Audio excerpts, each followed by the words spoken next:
తెలంగాణలో రాజకీయాలు వేడెక్కుతున్నాయి. పార్టీ మారిన 10 మంది ఎమ్మెల్యేల నియోజకవర్గాల్లో ఉప ఎన్నికలు ఖాయమని బీఆర్ఎస్ అధినేత కేసీఆర్ ధీమా వ్యక్తం చేసినట్లు తెలుస్తుంది. ఎమ్మెల్యేల అనర్హతపై స్పీకర్ 3 నెలల్లో నిర్ణయం తీసుకోవాలని సుప్రీంకోర్టు ఆదేశించిన నేపథ్యంలో కేసీఆర్ పార్టీ ముఖ్య నాయకులతో సమావేశమయ్యారు. ఈ భేటీలో జూబ్లీహిల్స్ సహా 11 నియోజకవర్గాల్లో ఉప ఎన్నికలు జరగడం ఖాయమని, అందుకు పార్టీ శ్రేణులు సిద్దంగా ఉండాలని ఆయన పిలుపునిచ్చినట్లు సమాచారం.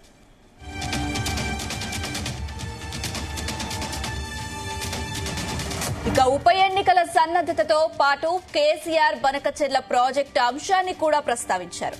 ఈ ప్రాజెక్టును అడ్డుకునేందుకు ఉద్యమించాలని పార్టీ శ్రేణులకు పిలుపునిచ్చినట్లు తెలుస్తుంది.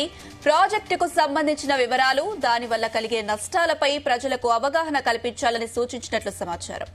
ఈ అంశంపై భవిష్యత్తు కార్యాచరణను కూడా చర్చించినట్లు తెలుస్తుంది.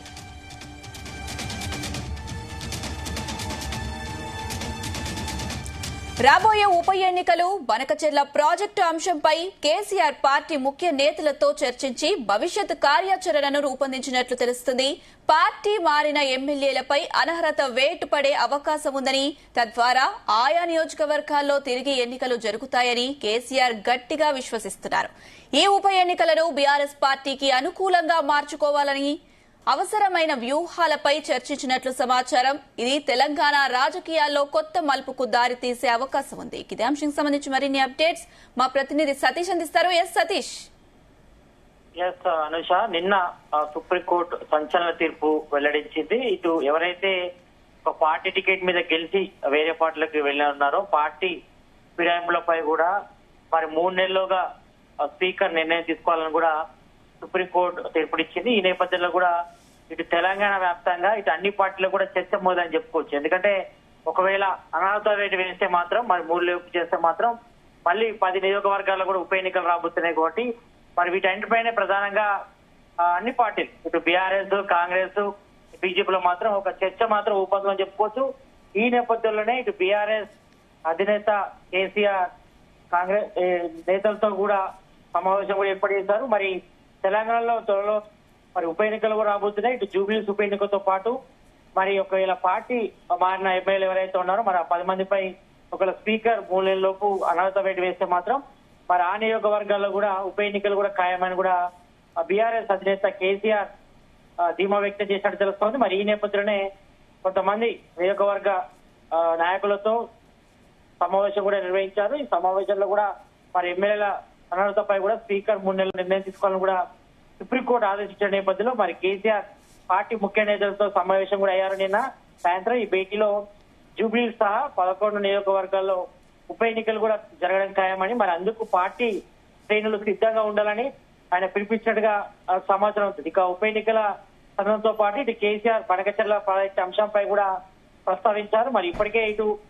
బనకచెర్ల విషయంలో మాత్రం ఇటు కేంద్రంతో మరి ఫైట్ చేస్తుంది. అదేవిధంగా ఇటు ఏపీకి సంబంధించిన విషయంలో మాత్రం కూడా ఇప్పటికే పలువురు మంత్రులు కూడా వినతి పత్రాలు కూడా ఇవ్వడం జరిగింది. కాబట్టి మరి మనం కూడా ఫైట్ చేయాలి, మరి దీనికి సన్నద్ధంగా ఉండాలని కూడా మరి ప్రాజెక్టును అడ్డుకునేందుకు ఉద్యమించాలని కూడా మరి బీఆర్ఎస్ శ్రేణులు కూడా పిలిపించినట్టుగా తెలుస్తోంది. మరి ప్రాజెక్టుకు సంబంధించిన వివరాలు, దానివల్ల కలిగే నష్టాలపై కూడా మరి ప్రజలకు అవగాహన కల్పించాలని కేసీఆర్ బీఆర్ఎస్ శ్రేణులకు కూడా దిశానిర్దేశం చేసినట్టుగా తెలుస్తోంది. ఈ అంశంపై భవిష్యత్ కార్యాచరణ కూడా చర్చించినట్టుగా తెలుస్తోంది. మరి అందరూ కూడా గ్రౌండ్ లెవెల్లో చాలా వరకు యాక్టివ్ గా ఉండాలి, మరి ప్రజలతో మమేకం అవ్వాలని కూడా చెప్పడం జరుగుతుంది. రాబోయే ఉప ఎన్నికలు అంటే మేజర్ గా ఇటు జూబ్లీహిల్స్ మరి బీఆర్ఎస్ కంచుకోటగా ఉంది. ఎందుకంటే 3 సార్లు బీఆర్ఎస్ ఎమ్మెల్యేగా ఉన్నటువంటి అక్కడ మాగంటి గోపీనాథ్ మరి అనారోగ్య కారణాలతో చనిపోయారు. కాబట్టి మరి అక్కడ ఉప ఎన్నిక రాబోతుంది. కాబట్టి మరి ఆ సీట్ ని ఎలాగైనా మళ్ళీ దక్కించుకోవాలని కూడా మరి ఇప్పటికే బీఆర్ఎస్ ప్రయత్నాలు కూడా ముమ్మరం చేసింది. మరి ఇప్పటికే అభ్యర్థి ఎంపికపై కూడా కసరత్తు చేస్తుందని చెప్పుకోవచ్చు. ఎందుకంటే జూబ్లీహిల్స్ అనేది కూడా బీఆర్ఎస్ కు కంచుకోటగా మారింది. మరి ఈ మధ్య కాలంలో మనం చూస్తే మాత్రం ఇటు కంటోన్మెంట్ ఎమ్మెల్యే లాస్ట్ నందిత చనిపోవడంతో మరి అక్కడ కూడా ఉప ఎన్నిక వచ్చిన తర్వాత మరి అక్కడ కాంగ్రెస్ అభ్యర్థి గణేష్ కూడా గెలుపొందారు. కాబట్టి మరి అది కాంగ్రెస్ ఖాతాలోకి వెళ్ళింది. కాబట్టి మరి ఈసారి మరి జూబ్లీహిల్స్ సంబంధించి ఉప ఎన్నిక జరిగితే మాత్రం మరి కాంగ్రెస్ కూడా తన ఖాతాలో మరో ఎమ్మెల్యే కూడా యాడ్ చేసుకోవాలని భావిస్తున్నారు.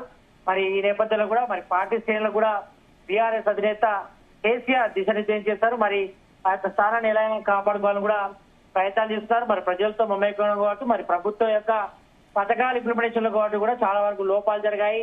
మరి చాలా వరకు పూర్తి స్థాయిలో కూడా కాంగ్రెస్ గవర్నమెంట్ హామీలు ఇచ్చినప్పుడు కూడా అమలు కాలేదు కాబట్టి మరి ఇవన్నీ కూడా ప్రజల్లోకి తీసుకెళ్లాలి అని కూడా మరి కేసీఆర్ ముఖ్య నేతలకు కూడా సమావేశంలో మరి పార్టీ శ్రేణులకు కూడా దిశానిర్దేశం చేస్తున్నట్టు, అదేవిధంగా ఇటు ఎవరైతే పార్టీ బారిన ఉన్నారో ఎమ్మెల్యేలు పార్టీ ఫిరాయించిన ఉన్నారో మరి వాళ్ళ ఎన్నిక వాళ్ళకి సంబంధించి విషయంలో మాత్రం మరి స్పీకర్ 3 నెలల్లో నిర్ణయం తీసుకోబోతున్నారు కాబట్టి మరి మాక్సిమం ఉప ఎన్నికలు వచ్చే అవకాశం ఉంది కాబట్టి మరి వాటన్నిటి కూడా మరి పార్టీ సంసిద్ధంగా ఉండాలి. మరి రాబోయే జూబ్లీస్ ఉప ఎన్నికలతో పాటు అదేవిధంగా ఇటు పార్టీ సంస్థాగతంగా నిర్మాణం చేసుకోవాలి. మరి అందరూ కూడా గ్రౌండ్ లెవెల్ ఉండాలి, ప్రజలతో మమేకం కావాలి. అదేవిధంగా ఇటు ప్రభుత్వం ఏదైతే హామీ ఇచ్చినటువంటి హామీలు ఉన్నాయో మరి వాటిని నెరవేర్చలేదు కాబట్టి మరి వాటిని కూడా ప్రజల్లోకి తీసుకెళ్లి మరి ప్రభుత్వంపై కూడా మరి ఉన్నటువంటి వ్యతిరేకతను కూడా మరి క్యాచ్ చేసుకోవాలి. మరి దానికి సంబంధించి కూడా ప్రిపరేషన్ కూడా ప్రతి ఒక్కరు కూడా మొదలు పెట్టాలని కూడా మరి బీఆర్ఎస్ అధినేత కేసీఆర్ పార్టీ ముఖ్య నేతలు కూడా దిశానిర్దేశం చేశారు.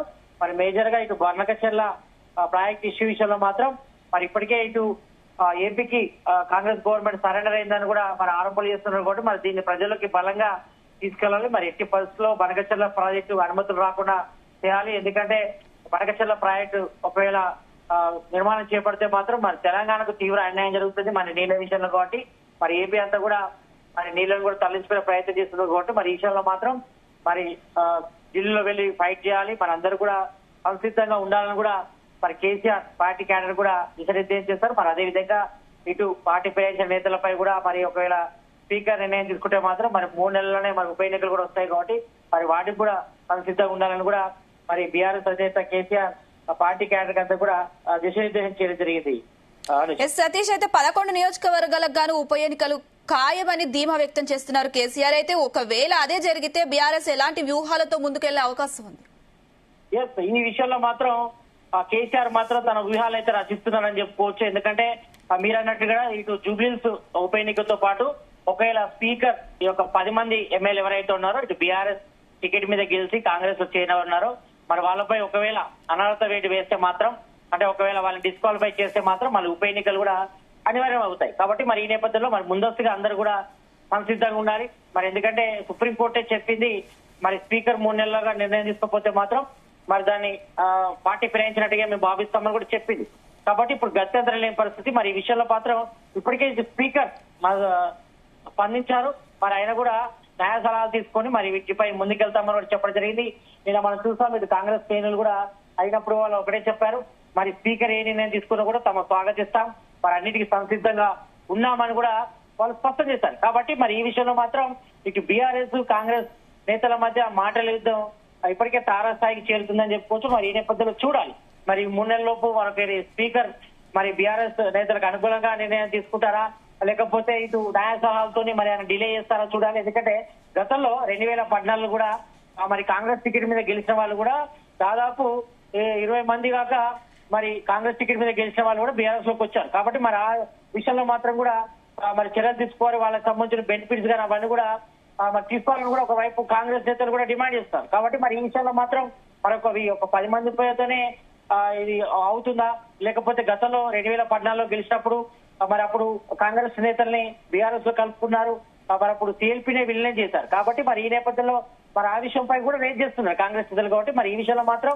మరి కాంగ్రెస్ ఎత్తుగాలను మాత్రం తిప్పి కొట్టాలని కూడా మరి బీఆర్ఎస్ అధినేత కేసీఆర్ పార్టీ శ్రేణులు కూడా సిద్ధం చేశారు. మరి జూబ్లీస్ ఉప ఎన్నికలతో పాటు అదేవిధంగా ఈ యొక్క 10 నియోజకవర్గాలు ఏదైతే ఉన్నాయో పార్టీ మారినటువంటి ఎమ్మెల్యేలు ఉన్నారో మరి ఆ నియోజకవర్గాలు కూడా ఉప ఎన్నిక ఖాయమనే సంకేతాలు వస్తున్న నేపథ్యంలో మరి పార్టీ శ్రేణులందరూ కూడా పబ్లిక్ వెళ్ళాలి. మరి ప్రభుత్వం యొక్క విఫలమవుతున్నటువంటి విషయాలపై కూడా ప్రస్తావించాలి. ఎందుకంటే ఎన్నో హామీలు ఇచ్చారు, దాదాపు 420 హామీలు ఇచ్చింది కాంగ్రెస్ గవర్నమెంట్.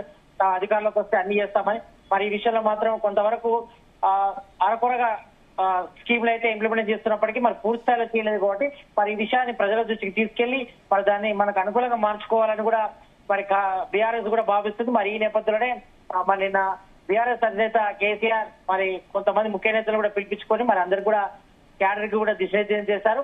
మరి అందరూ కూడా ప్రభుత్వం యొక్క వైఫల్యాలను కూడా తిప్పుకొట్టాలి, మరి ప్రజల్లోకి వెళ్ళాలంటే మాత్రం గ్రౌండ్ లెవెల్ లో పనిచేయాలి. కాబట్టి మరి అందరూ కూడా ఉప ఎన్నికలు రాబోయే ఉప ఎన్నికలు కూడా అందరూ కూడా సిద్ధంగా ఉండాలని కూడా పార్టీ శ్రేణులకు కూడా పిలుపునివ్వడం జరిగింది. అవును sir. Right Satish, thank you.